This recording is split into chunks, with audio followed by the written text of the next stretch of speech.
аздап уақытқа экскурс. Алдарыңызда 2020 жыл, ал енді 1993 жылға, 94 жылға бойлап көрейік.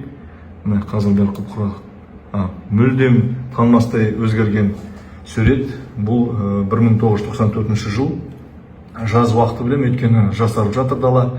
Ал қараңыздар, айтып жүрміз ғой, бүкіл мына Махамбет ауданынан шыққан ойлар мен сайлардың тасқын суы А27 Астрахань-Атырау трассасына келіп тірелген, бірнеше жерден жарып кеткен. Сосын мына келіп, мына квадрат атаулы қалалық булану алаңын үстінен және астынан басқан. Байшақадан келді деп бізге көп айтып жүр осы Сарыөзектің тұрғындары. Мынау деген енді үлкен ойпат жерлер, мынау ойпат жер, мынау ойпат жер. Ал бұл сасық судың токсиндік, биологиялық, санитарлық кереғар әсерін айтпаса да түсінікті, бұл енді эпидемияға әкелуі мүмкін. Сондықтан мына қазіргі Суходол каналының маңынан бұл жерді бөгеу керек. Және екіншісі, мына жерде не канал бар? Құрсай каналы бар. Сол Құрсай каналын ары қарай шығару үшін жұмыстар жүру керек. Ол канал 6-7 километрдей өзінің табиғи сайыны жетпей қалып тұр.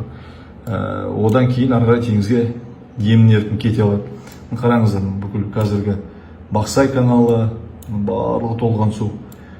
Мына жерде көзді қаралман қараңыздар, қаншама жерді су толтырған.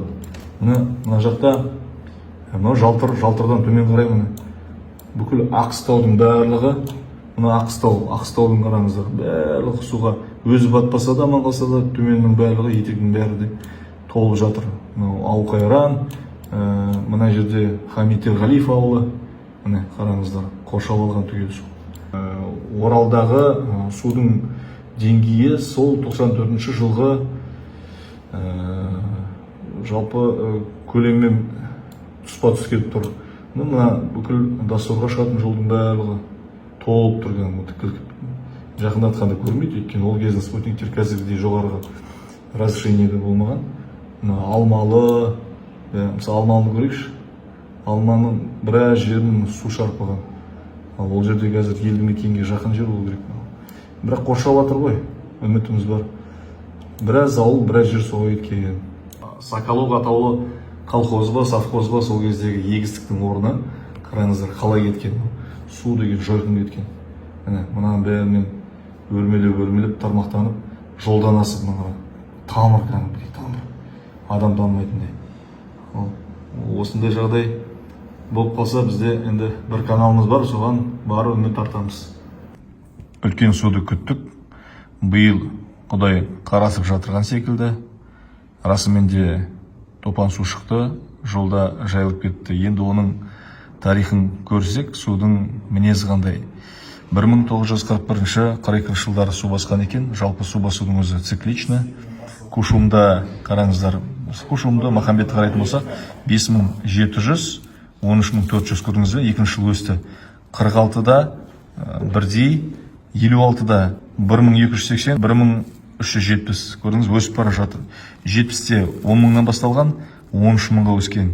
93-те 3200-ден, 94-те 5500-ге дейін мына Кушумда, ал Атырауда Махамбетте, яғни 1680-нен 1810-ға өскен. Демек, біз енді қазір тақымымызды босатып, енді су келмейді деп мәз-майрам отырмауымыз керек. Жалпы бұл жұмылып жасалған жұмыстардың пайдасы бар. Кеше үкімет басшылары Атыраудың белдеуінен су қоймасын салу жөнінде зерделеу жұмыстарын жүргізу үшін шешім қабылдаған секілді. Және де бұл жағалаудағы дамбаларды бетондау жұмыстары жалғасады. Мысалға, жұмыскердегі шағын жерді дамба көтеру үшін 1,5 миллиард теңге жұмсауды ойлап отырған сметалық құжаттамалары. Ал әлсіз қаладағы жерлерді нығайтуға 10 миллиард теңге қаржы қаралып отырған екен. Енді қазір мен естуімше Атырау қаласы әкімінің орынбасары Серік Нысанбаев мырзадан енді шамалы 4 миллиардқа жуық ақша енді соларды бекітуге жарайды. яғни демеушілердің көмегі арқылы, халықтың жұмылуы арқылы біраз жұмыс жасалып қалды. Барлығымыздың бюджетімізге жеңілдік болады деген ой. Мына осының барлығын паспорттап, нығайтып, біздер бұйырса келесі жылға одан сайын дайындығымызды пысықтау керекпіз. Міне осындай әзірге жағдай, бірақ әлі су келмейді деп біздер босамай, осы суды әбден өткізіп жіберуге бәріміз жұмылуымыз керек.